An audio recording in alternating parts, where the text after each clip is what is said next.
is an upcoming fun conference that I just saw come through my That is pipeline. definitely I'd a love to be conference on I do that. not want to go to. That sounds like literally a snake oil summit, but It for does. like AI.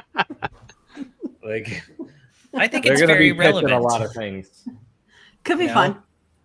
I Could would be go great. there with just like a big trench coat and have like GPUs in my jacket and be like, "Hey, you interested? All right, let's go over here." That's some graphics cards. Okay, that got creepy quickly. Hey, they need GPUs. It's like a big deal. Why do you think Nvidia is the first $3 trillion company? All right, it's not because the Fortnite. and then any GPUs you don't sell there, you can bring to a crypto conference with you. Yeah, exactly. I got a crypto conference next week. You better get these while they're hot, man. These things are fresh. I got something better than GPUs. I got long-lived static access key pairs for AWS. Oh, there you go. I got someone else's credit card. That's what he just said. Yeah, Brian says no Corey or John this week. Ooh. Yeah, we didn't let him in. What is Oh, no. Yeah, John is here. No, he's not in. He's not in Restream. Oh, He was yeah. too slow. He's around today. I think he's always around. If that makes sense. Anyways. He's omnipresent. I think he just tried to get in. Do we have John GPT? John GPT. John GPT. Yeah, they've already Strand tried it. GPT. That's what it was. Strand Yeah, GPT. it gets pretty creepy. All of the rage without the personality. And just it sounds so much like him also. Okay, so we're obviously going to talk about the Chevron case. What other juicy stories are we dying to talk about this week? Ralph. Twilio?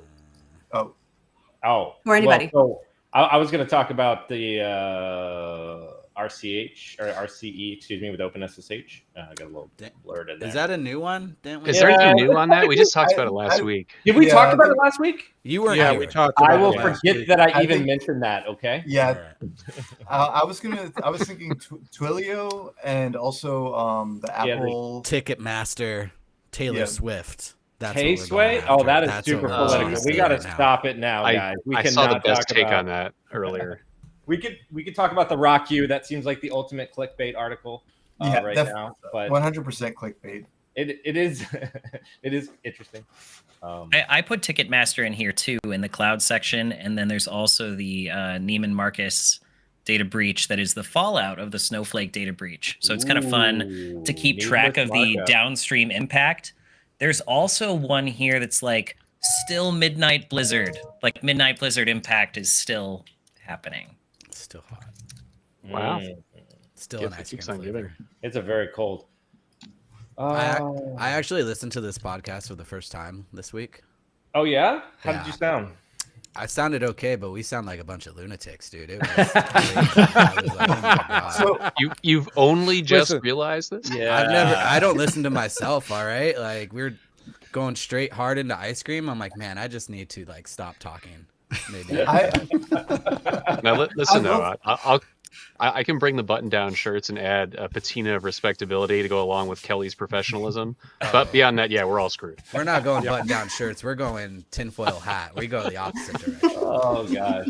Oh my god. It's funny. Because we sometimes do deep dives, but mostly we just do hot takes. My shirt has two buttons, 2 whole buttons. 2 whole buttons. are they buttoned? One of them is not buttoned. All right. You ready to roll it? 2 minutes. We got 2 2 minutes. minutes. Oh my 2 God. minutes. What other good So- thing? There's We so got many. them. We're a month out from Hacker Summer Camp. A month out. You counting down? You got like a little calendar, like I 30 do. days of This is Christmas. probably but gonna it's be not the- like DEF CON, which is also kind of weird. Oh. to have. This is gonna be the hopefully- last one I go to for a long time, to tell you the truth. Why is that? Babies and stuff. Babies? Kids, most likely. You can bring them along. It's so much fun. I'm sure. It's going to be 116 degrees Fahrenheit. That's in Fahrenheit stands for freedom units if you're not watching from the US, but that is I only understand Celsius for some weird reason. so hot. The car And in Florida, tires that's- started exploding last time. It was that hot during DEF CON. Because if Just it's car tires was 116 popping? ambient, yeah, Oh my god. on the asphalt, it never gets cold, which means that the temperature increases through the week. Ooh. Wow. See. I'll be. I don't drive there. Are you going out, Ralph? Yeah, I'll be there. You be there? Okay. Oh yeah, aren't you giving a talk? Yeah, I'll be at the Red Team Village. We're doing a huge workshop. It's gonna be fun. Okay, cool. Okay. Oh, nice. Nice. I'm flying in Monday and leaving Monday, so it'll be a long week for me. Wow, that's too much. I have like a strict 4-day Vegas rule. This and is that's this is extreme. my last hurrah. Like this is the last This hurrah is it. of Wade. Yeah. So He's retiring after I'm this. retiring after this. You're not dying, Hiring Wade. after this. Wow. I mean, what do you think about children, man? Like, this is terrifying. Yeah. Oh gosh. Last No, guest you'll be win. back. It'll be No, fun. I got free tickets to B-Sides Las Vegas, so I was like, I have to so go. To that's that. why you're gonna go early, So right? yeah, and then Yeah.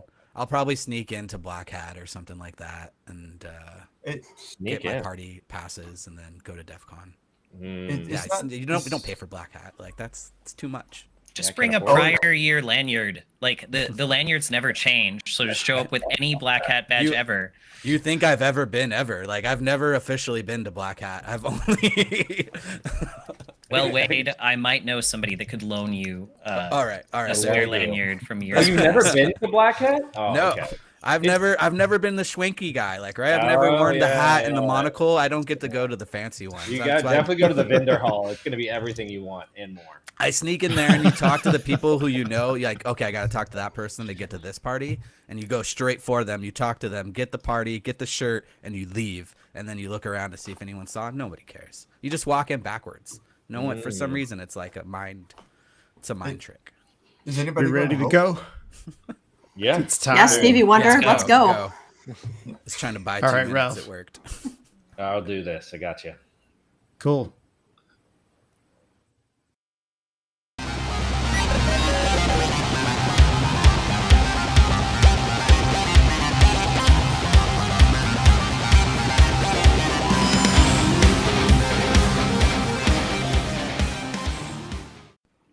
Welcome to Black Hills Information Security, talking about the news. I'm your host today, Ralph May, because John and Corey both didn't make it in, weirdly enough.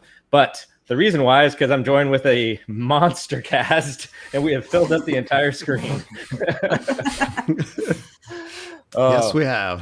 Yes, we have. We're gonna crash restream. Yeah, I think that's why they have a limit, right? Yeah. I am joined by Charles, Sean, Michael Allen, who doesn't join that often. Welcome. Thank you. Yeah, thank you. Wade, wading through logs, wading wells, the whole thing. The mustache. Mike, Andrew, who also hasn't joined that much. I don't even know your name. Is it Oh my Pete? goodness, Ralph. It's I Doom. work with you, dude. It's Doom. It's P-Doom. It's an AI reference to when there's going to be a catastrophic event with due to AI. But you can call me Kelly, Ralph. Oh, I remembered your name. Just kidding, Kelly. And I got Stevie Wonder. Yes, we have Stevie Wonder or Ryan, aka making us look pretty, sound good, bringing us into focus, and then finally Alex. You Thank never guys. never told us why you're wearing the sunglasses. Okay, yeah. I'm wearing sunglasses for those who can't see the video, and it's because I have a little bit of a PSA.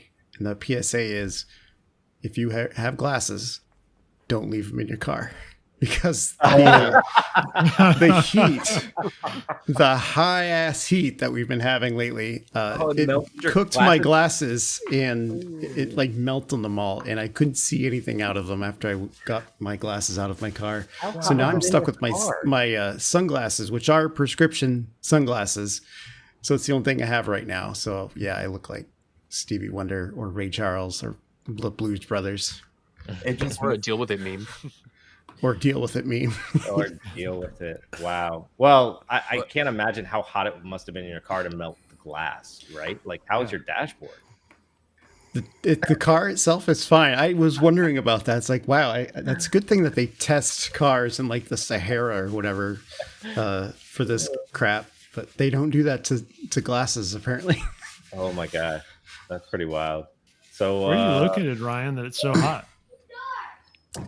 In Orlando, but we went out for the holiday weekend. I was was right outside New Smyrna Beach, and It's just the car was in the sun, direct sun, and it was just it gets a lot hotter in the car than it does outside. Well, Yeah, I think for it's sure. just cooked them. 40 degrees hotter in cars, I think. Something like that. Wow. That sounds reasonable. Yeah. Yeah.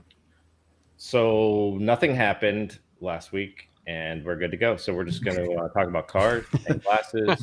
That'll be the whole show. No, I'm just kidding, obviously. What do you guys want to talk about first? We had a couple that people want to talk about.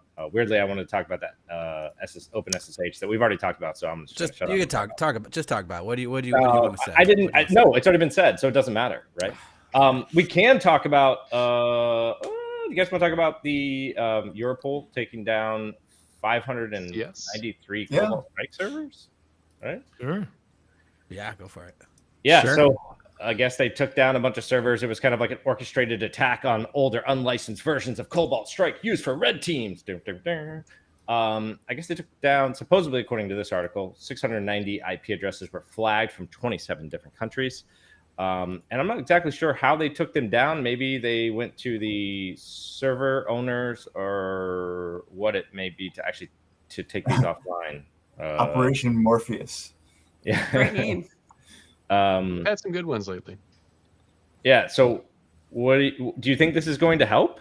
Right? Like, so supposedly these Cobalt Strike servers were being used for malicious, malicious threat actors who are using Cobalt Strike. But then I'm like, well, yeah, but who's their target? Who's still using Cobalt Strike is not getting detected, and then does taking all these offline help, and who does it help? Well, and how long before those same ones are just find a new server? Yeah, I am confused about how they took them offline. It might have a nugget of information in there. Like, did they go to the cloud provider or? You got to click on the actual the link inside the article to go to the National Crime Agency of Gov. They have a couple more juicy tidbits, but not a lot. Using a platform. Oh no, they used MISP.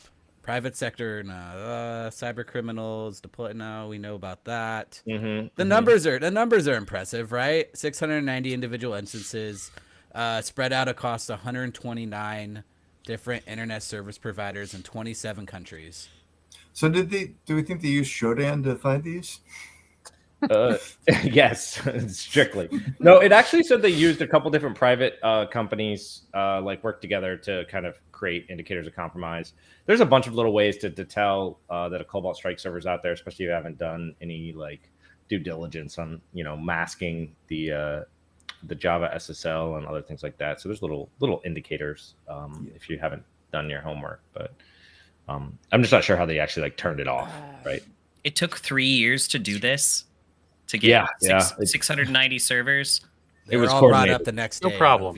I think, Andrew, the delay wasn't the technical aptitude. It was getting it into courts and getting a hearing and getting the orders. It's usually the Department of Justice that takes the most amount of time, not the technical implementation of it. Sure. And making it took 3 years, from the time they identified the IP addresses to the time that those servers were taken down. Is that right? That's really terrible, actually. They did, those actors kept doing actions for 3 whole years. Yeah, that's what I was gonna say. If a Cobalt Strike server was alive for 3 years, that's a long time. That's some good. That's increasing all of the dwell time ratios for every single security port out there. They're all completely false. Dwell time is just. We're doing horrible as a security community. I don't think, honestly, this feels like they didn't release a lot of information, probably because they don't want us to know how they did it, right? Well, and also, go ahead. Oh, it might be legal proceedings and things that they can't release just yet. Definitely, and it goes through all the big government agencies who all helped out, right? Pretty much all the big boys just knocking on doors. 26 countries. I'm looking way over here because my screen is huge. That's why. But 27 countries. Flex, yeah. 27 countries. They do list all the cool people who helped, right? Bay Systems, Trellix, Shadow Servers, Spam House, WCH. And then the one tool that they talk about they used is MISP, right? And that's the open source malware information sharing platform, which I find kind of funny. That's the only thing they really mentioned, which is okay. You guys shared IOCs. Great. Good job. But A lot of the times, don't they track these via just like packet signatures and stuff like that? Like there's some malformed or some data that they're able to actually fingerprint it and not just scanning the server itself.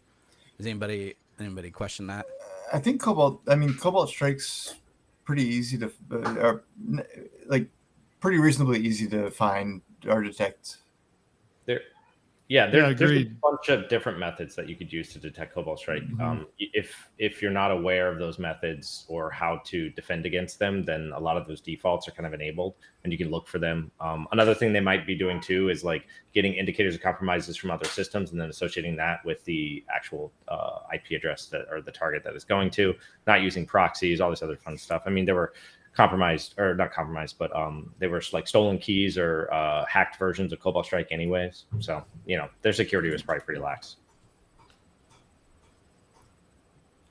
Yeah, I'm just wrapping my head around like that. The naming convention sometimes of Morpheus, and it's like, why did they choose that name? And that might be like, but it might be like a hint for like why or how they shut these things down. Because I'm remembering like Morpheus with giving the red pill, blue pill, then they can lock on to Neo and pop them out of the Matrix. So maybe that's the type of thing with the Cobalt Strikes, is that it's a similar thing of, identifying those cracked versions and only those cracked versions, locking onto them, popping them out of the Matrix, and taking them down. So I think or you're it's just giving somebody them that's sort of like, let's much name it credit. Morpheus, like just pick a random name out of a hat. But sometimes there's a little bit of the nuances or a little tip of the hat for, we named it this for a reason. That's a lot of credit. They probably just asked ChatGPT what to call their operation 3 years ago. That's what ChatGPT 2 spit out. That was ChatGPT 2. ChatGPT 4 would have been much better title. Much better. We would have thought it out a lot. Yeah. This does look like ISP takedowns, though. From the description, it says 40 between law enforcement and private partners, and what that tells me is that it was probably ISP level black holing and not just some kind of sophisticated takedown. Yeah, they should have went to everyone's house, assuming they found out. Really like that term, virtual command post. Are we having a virtual command post right now? Yes, absolutely. News command. Yes, news command. Do you guys want to talk about the clickbait article? At least I think it's clickbait, but the RockU 2024 is out. Everyone go change your passwords. They've been compromised today. Wait, what was has this anybody on this call downloaded the RockU 2024 list? Yes, I have it, Okay, because I downloaded it earlier too, and so I wanted to get anybody else's take on it. My take on it, so like I saw a couple of the headlines about it this morning, and Zach pinged us about it, all the Antisyphon instructors, to see if somebody wanted to do a video about it. So I looked into it a little bit, and all I'm seeing from the headlines and stuff is there's 10 billion passwords and everything out there, and some of the news stories I was seeing said a bunch more data was in there, but actually looking into the file after downloading it, it's a bunch of junk from what I've seen personally. I mean, there's probably some passwords in there, but it's not like credential pairs or anything like that everybody seems to be all kind of up in arms about in the articles I've seen. I really feel like this is exactly is like it more you're just saying, a word clickbaity. list, basically? Yeah, it's a terrible word list, actually. Yeah, it just makes me think of two things. It's going to make Kali, I don't know what the size of it is, but it's going to make Kali a lot larger now if it's large. And then it's 150 gigs uncompressed, like 50 gigabyte out the Kali roof now. and then on top of that, it's gonna, with people who are teaching cybersecurity classes, it's gonna, John and Hashcat are gonna take a lot longer to run now. Yeah, no kidding. So I did download it. It's I think it's like 40, 50 gigs uncompressed. It's 150 gig or 40 or 50 gigs compressed, 150 uncompressed. Yep. Was it just password list, right? I mean, I'm assuming you opened it up and. Yeah. So I did some basic searches through it, and it was like it list of passwords as usual, and then there'd be a ton of hashes in there mixed in with email addresses and other things, but it was not any kind of formatting where it's you're going to be able to search it for someone's password or whatever. Yeah. No. So I was going to say we've compiled lists, and I know Corey's probably like burning right now. with the database that we have of just like the passwords, right? And you dedupe the whole list, and then we use that on for password cracking, right? And the list is not nearly 150 gigs, right? So I imagined there had to been a lot of extra stuff in there than just passwords, right? That had been from compromised breaches. So yeah. I mean, the original RockU had a lot of that also. Yeah. True. Yeah. Yeah. There's usually a bunch of junk in any word list for sure. Yeah. Yeah. I mean, like, the reason I kind of call it clickbait is this kind of like, what is it highlighting here? Was there a new breach inside of here? And it really wasn't. It's just somebody compiling them all together into one big, text file, literally a text file, right? Yeah. Which I dare you to open up in Microsoft Word or any other, Notepad. Notepad. Please try this and see what happens, right? It does highlight a couple of things, though, that it's kind of buried at the end of the article where it says, like, hey, if you don't reuse your passwords and you don't use simple passwords, you don't have nothing to worry about. Also, if you use MFA, you don't have anything to worry about. Well, that right there is like 3 things to highlight. Like, check your environment for people that are using the same password for everything. They have a user account, they have an admin account, they have a domain admin account. Mm-hmm. Check through, and you can get these indicators that saying, hey, by the way, this person is using the same password for all 3 of those accounts. They have service accounts, admin accounts, everything. They just have this nasty habit of reusing the same passwords. Lock that down. Like, that's, then you don't have to worry about this. Or the complex passwords. Don't let people use the name of your company as a password.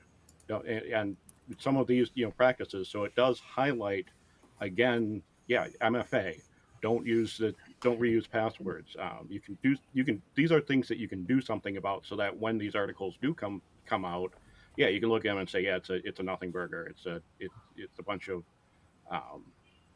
it's a bunch of, fun, effectively. Yeah. Like if you have put those practices in place, but unfortunately, a lot of companies, they don't have those practices in place. They allow simple passwords. Everybody's using the same password for all 5 of their accounts at different privilege levels, and MFA is something that they go, we can't turn MFA on for whatever various business reasons. Yeah. It's kind of interesting because the other thing, and this is going to get Corey going again too, is Stealer logs, right? And that's actually kind of like the more up and coming way of enterprise compromise, right? As opposed to just compromising a straight credential through a data breach of another organization, right? So I mean, there's a lot of that out there, and those include session tokens, right? Or HMAX for those services. So it's a little more advanced than just passwords.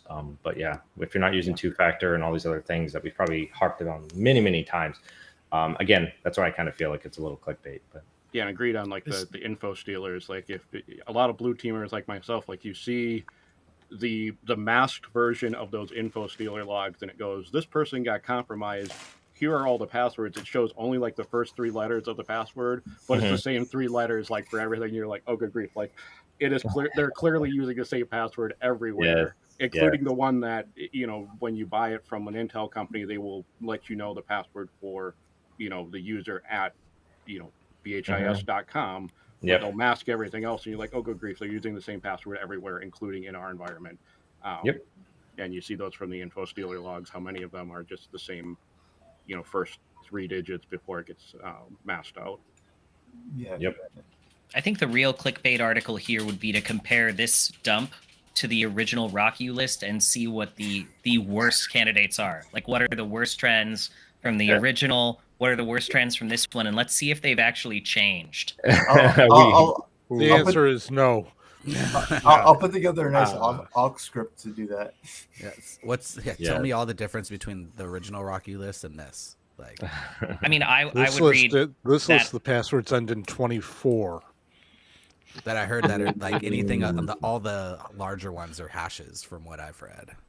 Like, they're just random digits. They're not even passwords. Yeah. Also, throwing the hashes in there kind of confused me a little bit, especially if they're like salted hashes. I didn't see which ones they had in there, so kind of interesting. All right, what else do you guys want to talk about besides talking about passwords? Should we talk about Ticketmaster? What did Speaking they of do? passwords. They're a great the company, best. and I enjoy their value. The Their Fees. fee structure. Yeah, It's do sarcasm. the hack read, like the article I just sent in there, Ryan. It actually is pretty well formatted. It has like straight to the facts. So did they hack Taylor Swift tickets? So the argument is that they hacked them, right? ShinyHunters, who are so hot right now, I will admit, got into Ticketmaster and immediately exfilled a large amount of data that they believed was valued at $22 billion. So originally, ShinyHunters actually said Live Nation, who owns Ticketmaster, was actually going to pay a $1 million ransom to keep quiet right off the bat. But then once ShinyHunters realized that they actually had Taylor Swift ticket data, they increased the ransom to $8 million. But they didn't actually increase the ransom. What they did was they applied a $7 million processing fee on the $1 million. Yeah. What a reversal. So if you go a little bit down further, they talk about the data at risk, right? 980 million sales orders, 600 million order details, 1.2 billion party lookup records, 440 million unique email addresses, a bunch of others. It keeps going.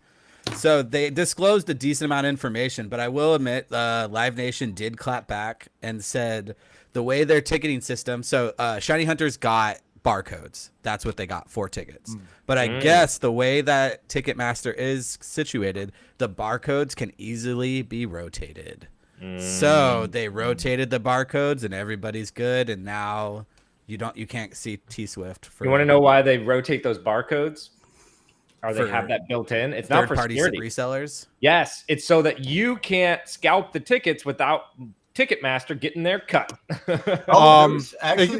Pardon me. There's an article that came out today of all days. Hackers reverse engineer Ticketmaster's barcode system to unlock resales on other platforms. I saw that in the Discord. I put that in the Discord actually. That good timing on that. That excellent timing. So maybe that'll work out. But I don't know, like anger. That's quite the community to anger if you start like poking the bear, right? Like that's probably up there with Russia type of deal. But, maybe worse. Are you talking about? Are you referring to Ticketmaster or Swifties? Yeah. Swifties, not Ticketmaster. I'm not sure which is more frightening. Like 10 times. Ticketmaster, I swear, is kind of like there's even like regulation. Well, there's regulations, but who knows if those regulations are even going to be put through now about Ticketmaster and that type of stuff and the way that they're acting. But I think the Swifties are the true the main thing army here. The main thing that concerns me about the Ticketmaster breach is people that are potentially in vulnerable situations and just pattern of life. People, like if they've got stalkers or whatever, somebody finding pattern of life and stuff like that for them. Charles, what do you mean? Can you elaborate on that? So if they've got names and cities, so let's say somebody's got a stalker and they don't know what city somebody's in, but they might know what concerts they've been to. They could go through this hypothetically and detect and get more information about them, things like that. Now everyone's gonna know where I live. God, so has all the breached data, has it been released to the public? It will eventually, I'm sure. Yeah, it will eventually. Yeah, but most of the time it gets released. But it's not yet. I see. No, not yet. It's still too fresh. It's still too good. They're still trying to get that $8 million. Figure out when the next big Taylor Swift concert is, and then expect it right then. Did they get any credit cards on this? Did it say anything about credit cards? It's just last four. It's last four. Just last four. Okay. I think it was particularly bad though for folks who had reported fraud information. So that was one of the other neat pieces of information in another article. Is it said if you had reported fraud to Ticketmaster, more of your information was leaked. Oh, that's. Oh, that's interesting. It froze. That's fun. I also wonder if this is fallout from another breach because it just said a cloud-based database. I thought it was Like linked back to Snowflake stuff. Third-party cloud database There provider. was mention of Ticketmaster in their client base back when the initial Snowflake story hit. So I'm guessing it is very related. Poor Snowflake. Of course, my camera just stops halfway through, so it's okay. We don't need to see you anymore. I know that's a good. Majority of the people just listen to this podcast. I had no clue. I thought majority watched on YouTube. Nah, it's our we could all just turn our cameras off and we'd get the same numbers probably. Yeah, maybe. I don't know. My mustache is pretty famous, but my mustache is pretty famous. Well, you've got, is it like 2 weird flexes? Cool. You're right. Yeah. So much for me not saying weird stuff on stream, but oh well. All right, what's next? Chevron. Chevron. Go for it, Kelly. Go for it. Hit it. Okay. Well, for those of you who may not be aware, there was something of a regulatory earthquake last week. The Supreme Court was busy, quite busy last week. There was basically the Supreme Court overturned what's known as the Chevron defense. The court case was known as Loper-Bright, and basically they not only overturned but overruled something known as the Chevron doctrine. The Chevron doctrine basically says if there's a law that doesn't explicitly give directions or clear guidance to Congress, that agencies such as FTC, FCC, EPA, the agencies are allowed to provide guidance and inform people of how the regulation is meant to be interpreted and then applied. And you might be saying, well, who cares about this? Well, the Chevron doctrine has been in place for about 40 years. And what's happened over the years is these regulatory agencies have becoming, can I dare say, fast and loose. They've taken more and more of interpretations of the laws that Congress has passed. And we've seen more and more cybersecurity regulations coming in from some of those agencies that I've mentioned. Now, you might be saying, well, what does this have to do with me? And what does this have to do with the cybers? Well, like I said, this is a pretty big deal that this was overturned. And now a lot of people are looking and asking, well, what's going to happen to these regulations that the SEC has passed, or FTC or FCC? Well, we don't know yet. When the Supreme Court actually handed down this decision, they said it's not going to undo anything that was previously done. So there is binding precedence on what happened before. But going forward, it opens the door for more legal challenges for cybersecurity regulations. You know, one in particular that has people kind of, can I say, a bit pissy, is the SEC regulations on 4 days for cybersecurity materiality. That one in particular has people upset. So I would expect to see more court challenges to some of these cybersecurity regulations. But if you're in GRC like me, or you're listening to this podcast and you're like, well, what am I supposed to take away from this? You know, did my world turn upside down this week because of what happened last week? No, I don't think your world turned upside down. Agencies are still going to issue their interpretations of the laws that Congress passed. But what's going to happen now is judges will be able to exercise a bit more discretion on their interpretations of if judges are going to be able to have more discretion if they believe that the agency's interpretation of the law is correct or not. So I do think we're going to be seeing a lot more legal cases, especially around cybersecurity incident reporting, data breach reporting requirements. And I think it also kind of puts a new light on some of the AI regulations. I know in our notes, we're going to be talking about the California AI regulation, even though that's a state regulation. So guys, what are your thoughts on that? It's big and it's tiny all at once. And what I mean by that is, it's interesting. It's basically returning things to the state of affairs for the 40 years preceding the Chevron doctrine. So this is the 40-year overturning. The Chevron doctrine was also a 40-year overturning of the APA, the Administrative Procedures Act from 45, back when we first built most of these agencies. And so basically things are now subject to judicial review again, which is the way it actually historically used to work. And so that means things will go to the courts instead of agencies if there is a lack of clarity in the laws that Congress passes. So the asterisk there is what lack of clarity means.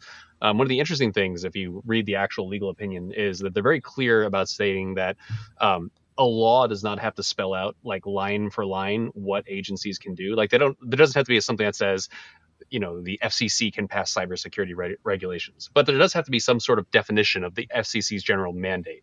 And so we are likely to see more impact on this sort of a thing, and where legal challenges are more likely to crop up are in agencies that don't have anything to do with either security or technology.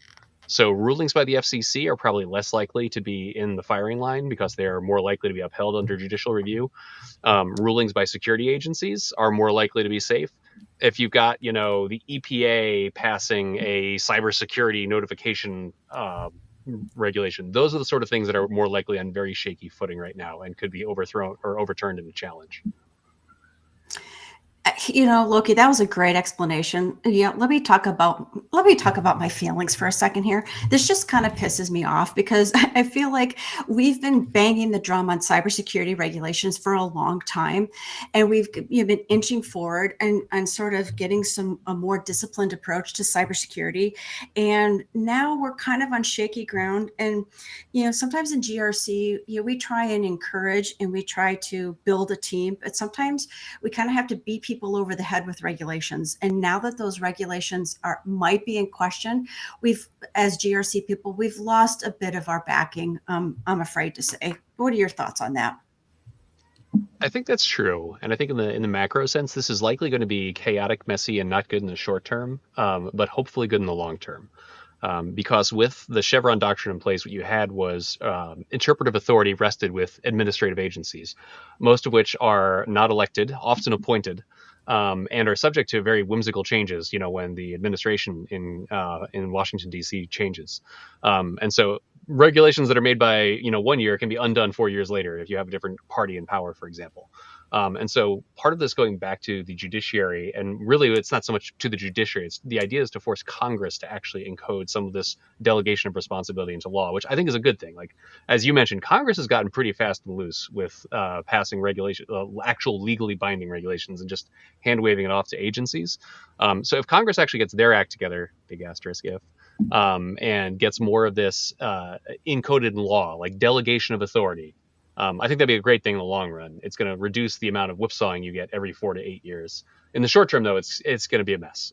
You're getting to see legal challenges. They're going to be all over the place depending on where it's rising. And so it's going to be a little wet and wild for, the next, call it 4 to 5 years, would be my guess. Well, and the thing that worries me about that short term is the lack of technological knowledge in the judicial system itself. How many of the judicial stuff, what are they going to be talking about? How are they going to determine if it's a technological cybersecurity type regulation? Is this a feasible one? Should this be done properly by that? There's so much that goes into it from that back end. And we've seen it not just in the judicial, but in Congress, the lack of technological knowledge that's going forward in regulations and laws overall and in court cases. Do we feel like over the next 4 to 5 years, and I love that, by the way, you define the short term as the next 4 to 5 years, because that feels like an eternity in cybercrime, that this is going to give CISOs and CSOs kind of a scapegoat not to comply with current regulations because they feel like something might be deregulated? I mean, I don't think regs are regs until they're overturned. So I don't know. That would be a very dangerous position to take as a CISO. Well, Andrew, I think you ask a good question there. It's about managing risk. And I do think there are some companies who are going to say, I got a team of fast, loose, and hot lawyers who can argue the way out of this. I'm not going to invest in cybersecurity controls because I don't think I need to. Other organizations are going to say, I do want to invest in this because I want trust with my customers. I think it really boils down to your risk appetite and your culture at your company. Sure. I just sort of see this as the opportunity to say, if I'm midstream on a compliance rollout, hey, I'll just kind of wait and see how this shakes out. Yeah. And if it does shake out that the regulation stays in place, that at least gives me a technically some kind of defense later down the line if something did happen and I wasn't necessarily compliant. Just playing devil's advocate. I could see that argument being made by some people. The interesting thing is, for a challenge to be brought up, somebody has to basically file a new court case alleging damages effectively, or that they have been some harm inflicted on them by the regulation. So that's part of the thing. Is it's not that every regulation that currently exists is under review instantly. That's sort of that whole idea of the existing jurisprudence still applies. So any regulation currently on the books is still there. What it does open the door for is to someone file a new lawsuit saying, I have been harmed by this regulation. It is causing me some kind of pain. I believe it was non-lawful in nature, which will then kick it back to the courts for review. So I don't know. That's why I say like you could make that argument. It feels like kind of shaky ground unless because who knows if there's even going to be a challenge to something unless you're going to file it yourself, in which case I don't know that you want to be the person who's going to try and battle something up through the Supreme Court. The other question I've got is if they decide, say, that the SEC's regulation, the 4-day regulation, notification regulation, is tossed out, who has the right to make that regulation that actually has some teeth in it? Will the teeth of any of the regulatory groups such as the SEC, the FCC, will some of that bite be taken out of there where the courts come back maybe and say, well, instead of $40,000 a day until it gets fixed, you can only charge $5,000 a day. And a company's going to say, oh, $5,000 a day, that's right on the money. How do we get it to a point? Because I'll be honest, I have no faith in Congress doing anything proper about this at this point in time that would give it real teeth. Who do we have that would have the teeth going forward that could force some of this change? Well, if we elect a dictator, you might have some teeth there. Honestly, I think the thing that the perspective to keep on the Congress, and I know I'm slightly monopolizing here, I'll shut up in a minute.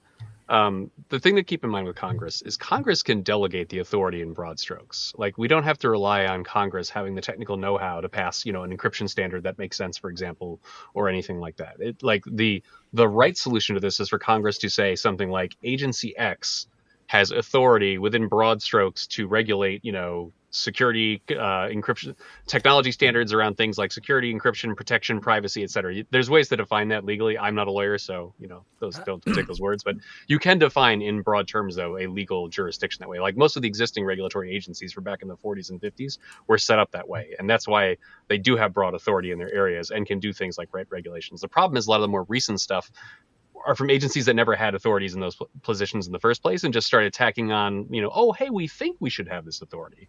And so I think that's the way you get the teeth that stick, is Congress delegating, which, again, I have very little faith in Congress in general. I have more faith in them being able to say this is somebody else's problem versus them passing an actual detailed regulation, which I don't think they would do a good job at, nor should they.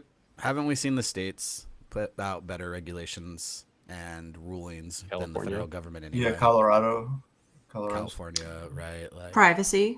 That's a great AI, segue into our article on California's proposed AI bill. Do you guys take a look at that? Basically, it's interesting. Again, we've got somebody in politics whose last name is Wiener. I don't know where these guys come from. I really don't. Anyway, so we've got a proposal for an AI bill, but a lot of the tech companies are up in arms on this because people are interpreting the proposed law as holding developers responsible in the case that there's a catastrophic event. And I really want to highlight that word catastrophic because that's basically what the bill is talking about. The interesting thing about the bill is it's really getting misinterpreted. First of all, we're talking about risk when we're dealing with, I think it's over $500 million. And we're talking about AI models and AI models that lead to a potential hazardous capabilities. And the tech community is up in arms saying, hey, this, you're really, what am I trying to say? You're raining on our parade here. You're stifling technology. But I find this really kind of interesting because this is the first time we've got a legislative body saying, hey, before this technology gets off the tracks, let's try and regulate it and think about risks. And I'm kind of curious to see how this plays out. Look up Scott Wiener, who is the congressman, the representative for the senator. Is that who it is? Yeah, Senator. The state senator. I thought he was young. Like his pictures, he looks pretty young. He's representing San Francisco and San Mateo area, which makes total sense where this bill is going in, right? Like that looks like if you look at it, he's actually 54 years old, which maybe I'm reading the wrong thing, but maybe I am. But if he is, he looks like the right type of guy that would be able to at least build some type of law around this and in the correct area to have the right connections to build this. I don't know. I'm not going to read it to tell you the truth, but I love that one of the comments in this article is that if it were passed and the state made a mistake using AI, the fine is so high, it would put the state in a perilous position. So if government gets it wrong, it might bankrupt a state government office. Considering the operating budgets of a lot of corporations, that's not entirely shocking. I mean, 500 million seems high, given... How do they define a catastrophic event, I guess, is my question. Kelly, it sounds like you read the article. Did they get into that a little bit? I don't remember, Sean, to be honest. Yeah, it sounds like in the the air article, like, quotes. things like, if it gets hooked up for managing power grids, that the AI would wipe power grids or enable people to build chemical weapons. I know. It's like another thing that I saw from the article was like at the beginning, it says like it's asking AI companies to do security testings and implement safety measures. And then in response, Meta was like, well, but doing that is going to make it less safe. So I think I'm just trying to follow the logic that like adding safety measures will make it less safe. Well, it's super interesting when you talk about LLM observability and how you're detecting things like jailbreaks and doing output validation, because in some ways, if you are engineering a system that mitigates like the top 10 for LLMs, you are storing potentially a ton of PII either intentionally or accidentally simply by logging output. So we're not really there at the point yet where security controls for LLMs have advanced to the point where it's not actually creating additional risk if you're logging 100% of the time.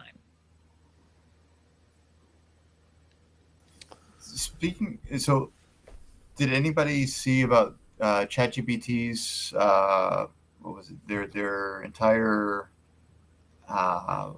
rules being leaked? Oh, their forum. They had a private forum that, they had the data breach where their employees only forum was compromised, but they didn't tell anybody about it till a long while later. I think that article was in our notes for the show. I found that article very interesting. They said, hey, don't worry. None of our LLMs or none of the good stuff was compromised. It was just the forums where we talk about stuff. And from a GRC point of view, this actually kind of irritates me greatly. And it irritates me because we spend a lot of time talking about the difference between an incident and a breach. Okay, that's a whole different conversation. But the fact that something happened in a company that people are already concerned about the technology and the decisions it's making, they had an opportunity to be open, honest, and transparent with consumers, and they chose not to be. And that's what upsets me. Yeah, and sorry, I didn't mean to jump to a new article. It was just you mentioned the LLM and that article. I saw that article today, and the risk possible from that made me think of what we were discussing. Yeah, I would be curious to hear from the group, like if you think this bill's going to stick or land in California, because my guess would be no. I think what we're going to see is probably something that's the equivalent of due diligence, like PCI, where if you're not doing your due diligence to ensure that you're at least attempting to mitigate abuse, then you're in trouble. But simply to say, if your model can be used to do bad things, we're going to fine you regardless of the guardrails. Yeah, Andrew, that's a good question. And again, let me say, I'm not a lawyer. I'm a security person. There's a difference between due diligence and due care. And before Vice President Harris went into office, she set up a standard of due care for cybersecurity in California, and that was the Center for Internet Security's security controls. And that was, here's the minimum standards of good things you got to do to say you're doing good cybersecurity.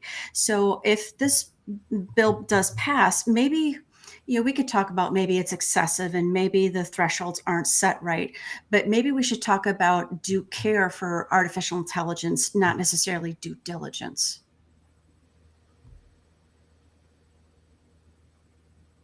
Sure, I think that's a great definition, because I think oftentimes we do skate by on the term due diligence, because you can certainly check all the boxes for something like PCI and be diligent, but also not actually care about the data that you're safeguarding. Is that kind of what we're getting at here? Or biases, or how the decisions that the AI made and how it impacts people?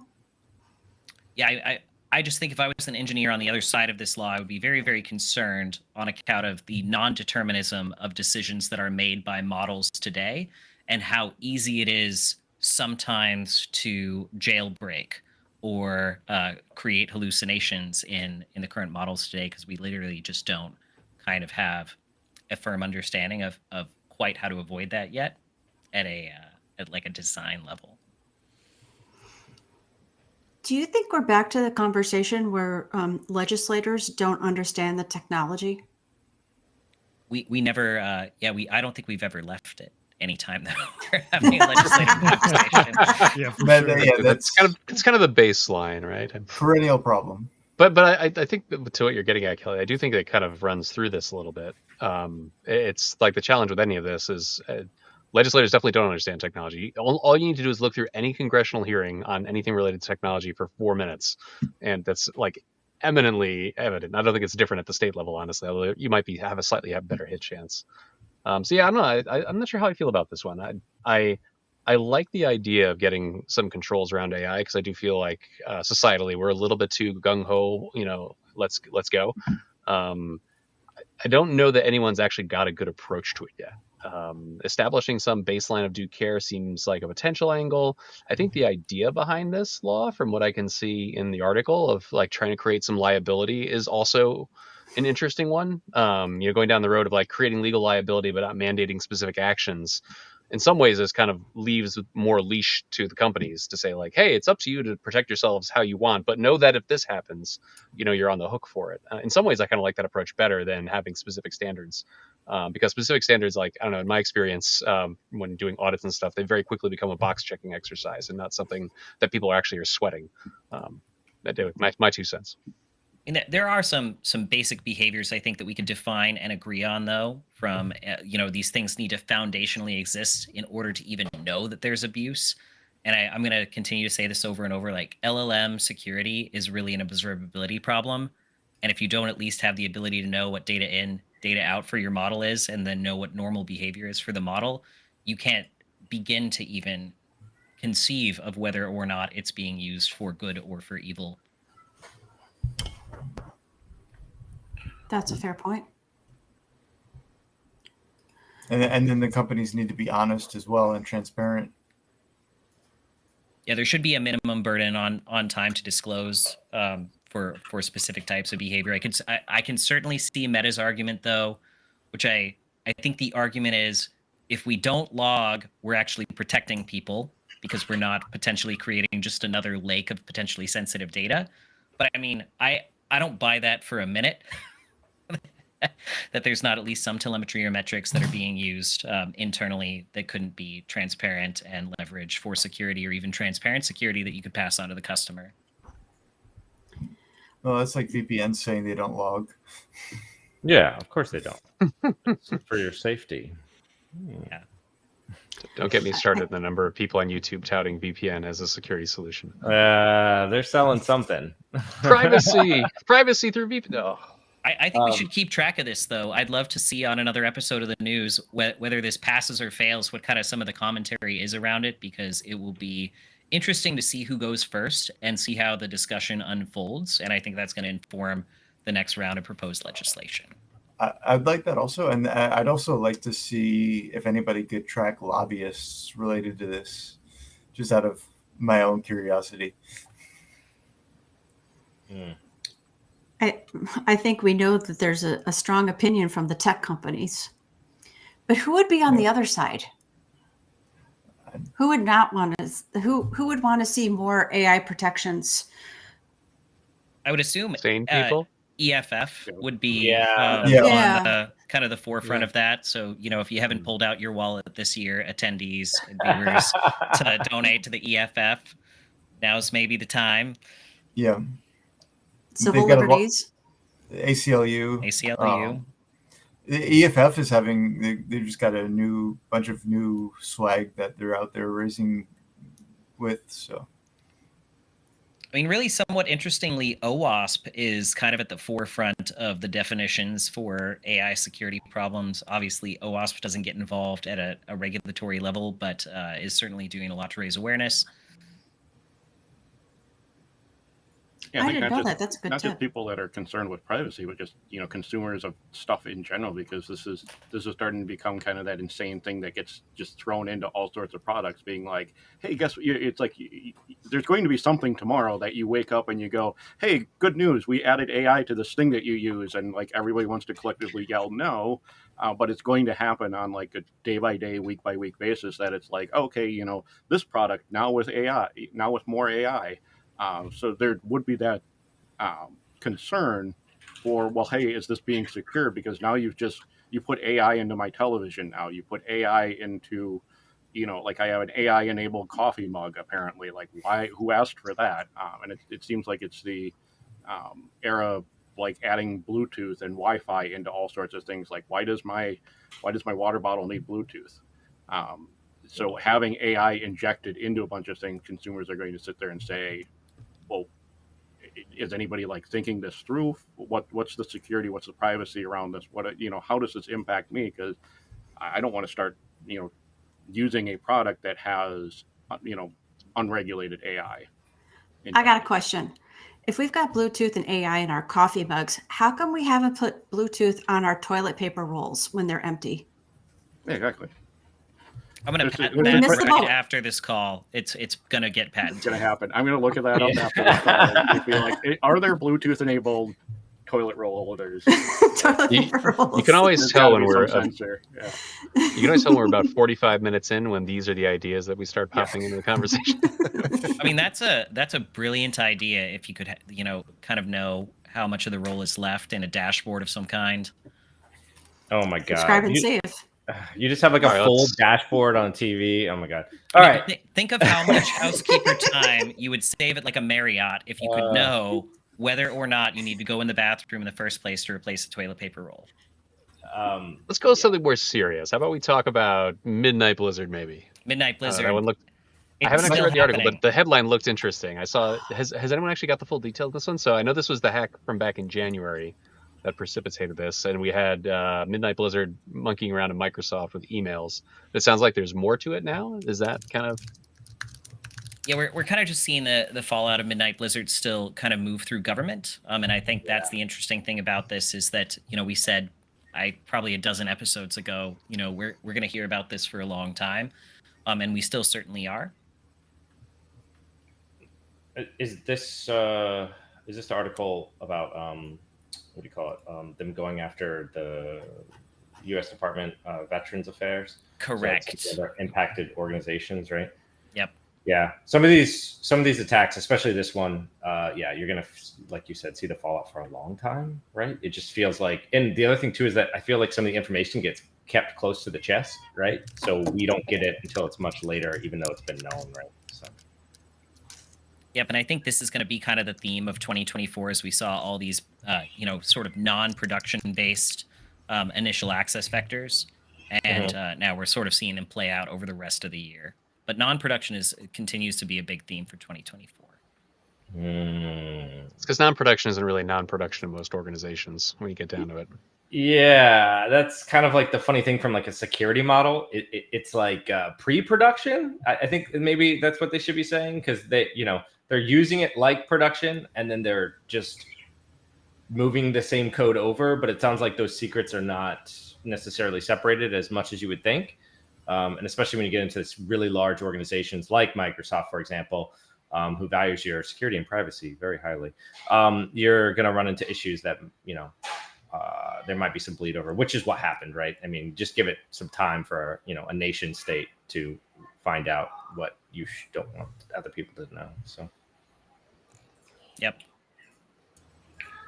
I think the other thing with an organization that size is you get the localization problem, right? Where you have the different pockets of the organization operate in different ways. So even if an org as a whole is in a good spot, you will find the local spot where we've got, the rogue resources, from that last dev exercise we did, sitting over there on vulnerable and waiting to get popped. What about? I was just somebody. Ryan brought up the Japan winning the war against Floppy, or Michael. Actually, I'm sorry, brought. Yeah, I'll jump in on it. So yeah, I saw the article in our list. Japan's government finally stops using floppy disks. And there's just this funny quote in it. They have finally, quote, won the war on floppy disks. I did not know there was a war on floppy disks going on in Japan. It was a Cold War. It's apparently they won. So congratulations, Japan. Commiserations to floppy manufacturers. Having lived in Japan 20 years ago at a time when 24-hour ATMs, this is 20 years ago, so we're talking like around 2000, 24-hour ATMs were a new innovation. It doesn't shock me to see this story at all. I feel like floppy disks are like a security feature at this point, Yeah. Like how many people have a 3.5 or a 5 1/4, even read a floppy disk, right? So I mean, how many junior hackers even know what a floppy disk is? It's not a floppy disk; it's the save icon. Yeah, it's a save icon. Why do you save icon? Yep. Even optical discs are a security feature at this point. I mean, I've bumped into so many people that I've been mentoring that they don't have a floppy drive and they've never even used one, or an optical drive. Yeah, a CD, DVD, Blu-ray, all of it is kind of going the way. You can get that on a PlayStation, right? It's got a slot in the side that you. Yeah, that's like the 5-year-old model. The new model, they pulled that one out too. Is that right? There's no DVD drive on a new PlayStation? Yeah, it's an option. Surprised. You can get it in either flavor. Yeah. Oh, wow. So this floppy feature, or this floppy article, didn't the nuclear arsenal of the U.S. just finally end of life? 2019. Oh, okay. 2019. Yeah. They actually mentioned it in the article. Yeah. Well, that they actually touted it as a security feature, though. Why they were holding on to it? So I don't know if that's actually a good use case, but anyhow, yeah, media is dead. It's all digital now.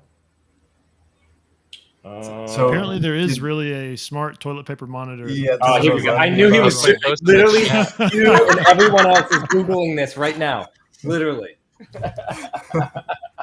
Inquiring minds want to know. Don't worry, we chat did the research for us. That's the second one. Yeah, because I found one earlier.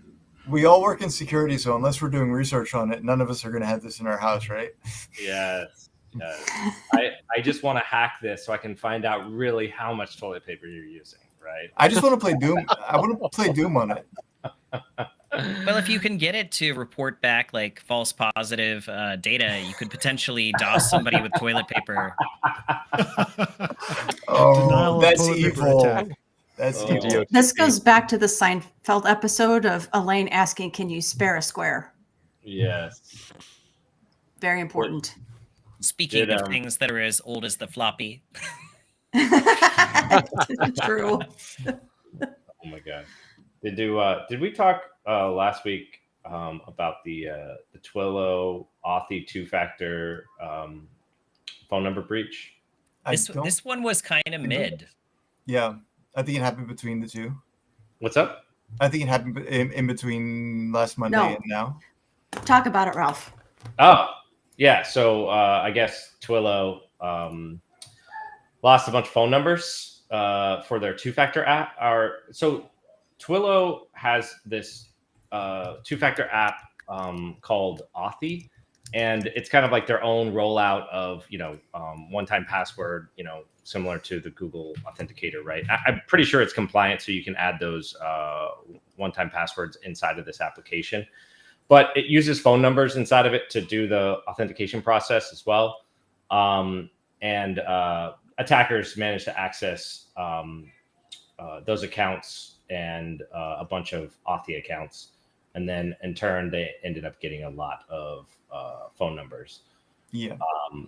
I think it was like 33 million.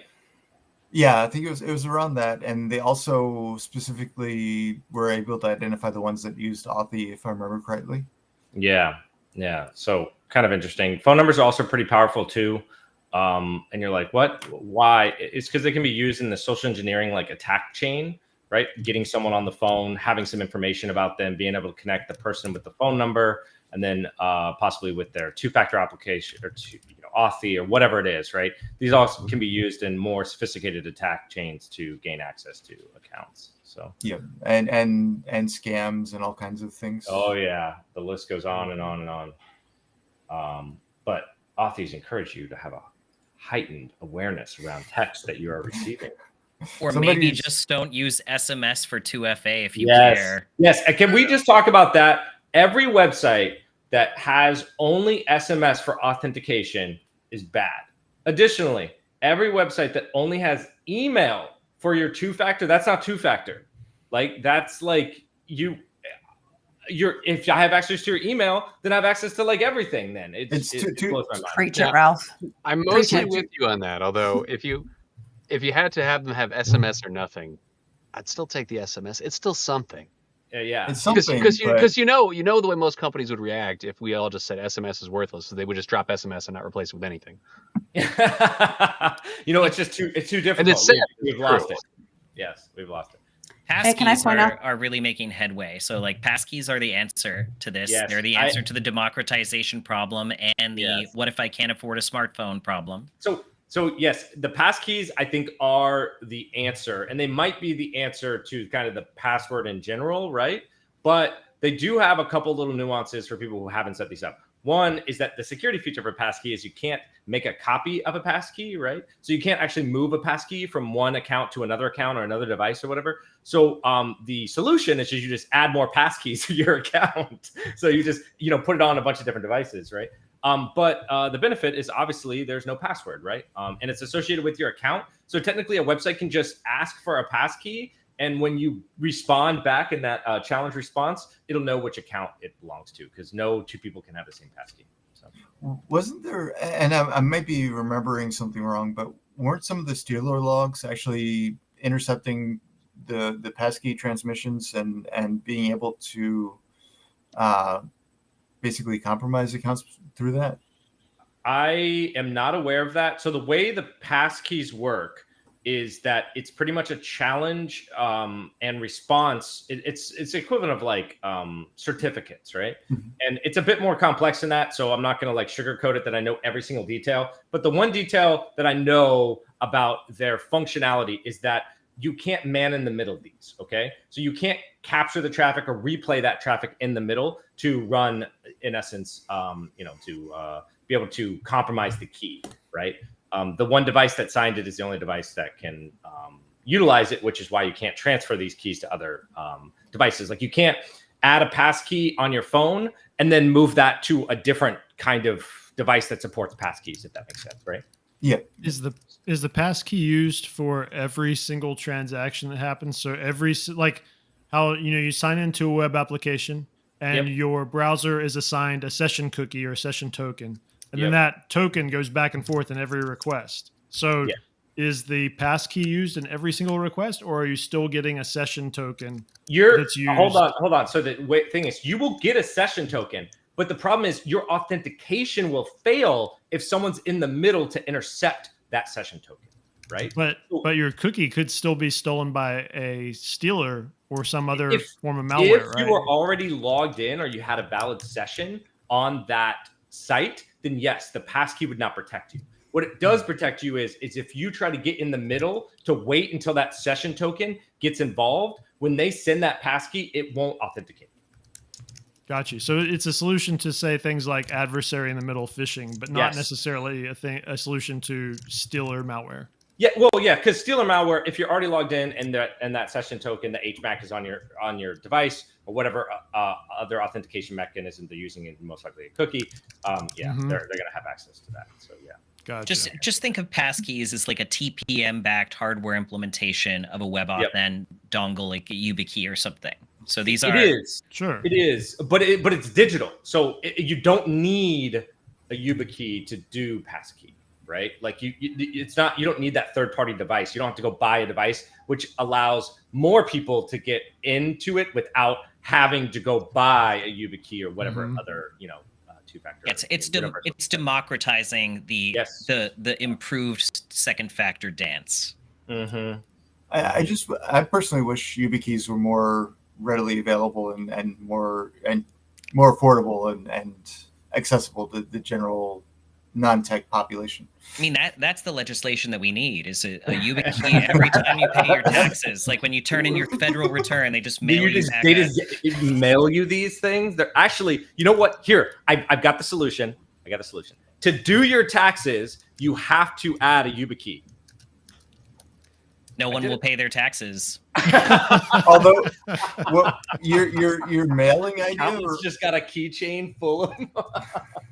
We have talked about bandwidth poverty on the show, and there really is like second factor poverty, which is what's driving a lot of these companies to keep SMS on. Just to bring it full circle back to the article, it's really just that there's a ton of devices out there globally that are very, very old in economies where people just can't do anything else. Yeah. Yes.